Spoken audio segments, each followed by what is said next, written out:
Hey everybody, welcome to The Bottom Line. I'm Michael Noland, and tonight we're going to be taking a look at a camera app that I'm hoping will benefit not only my channel, but perhaps benefit you as well.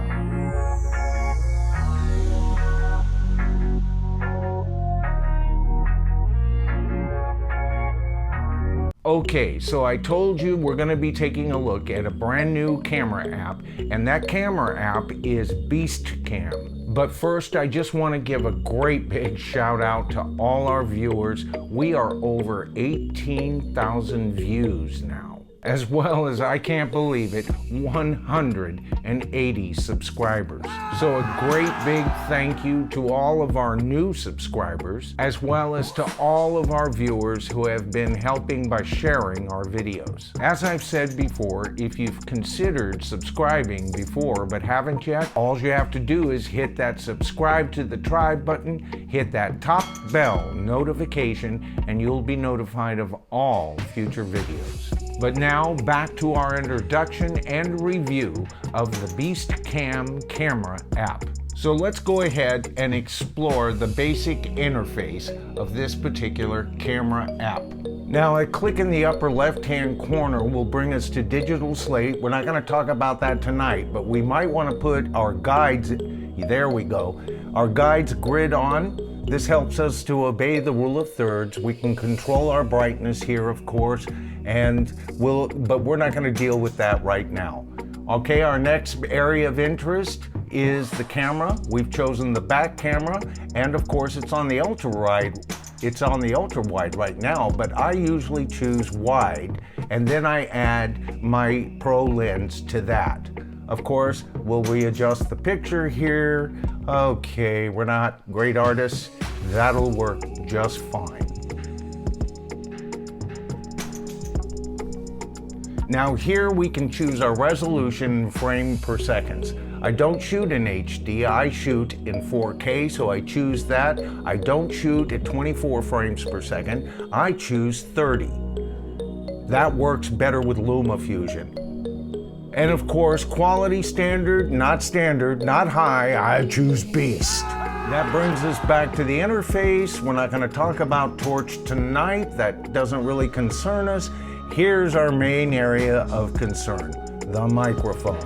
Now here you can see you've got 3 different kinds of input fronts that you can use.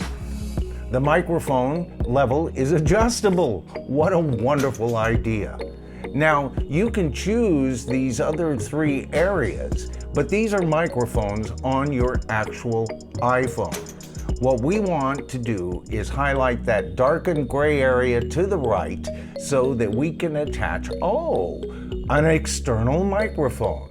Now take a look at that. The mic is set at 50% instead of the full 100. We can mute the microphone, but I'm going to adjust it even further, a bit further down. I'm going to take it to about 47, I'd say, and we'll leave it there, and then we'll exit. Now, as for the rest of the app, we're not going to get too deep into it, but if you click that lower left-hand corner, this is wonderful.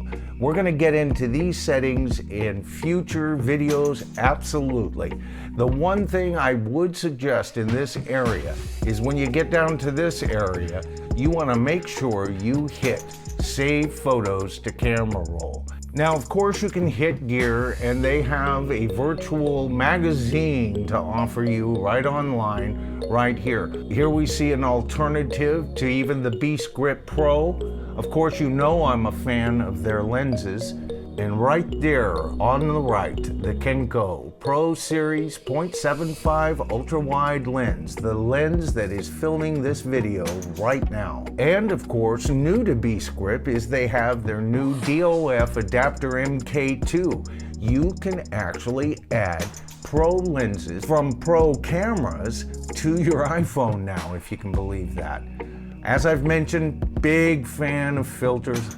Oh, is that the black mist? And of course, they have a plethora of accessories to offer. Now, the next area you can hit here is support. Of course, here you can report a bug, but the real place to hit is Knowledge Base.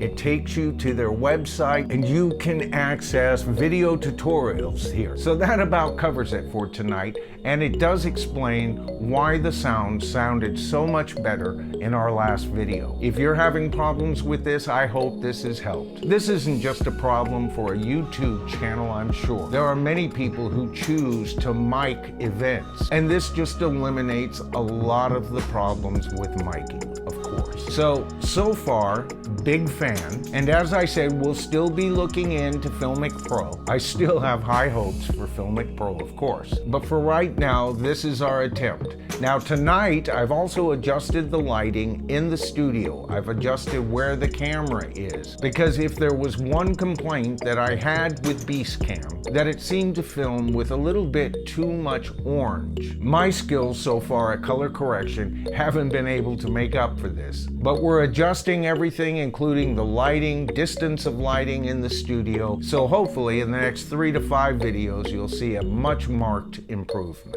So once again, a big shout out to all of our viewers.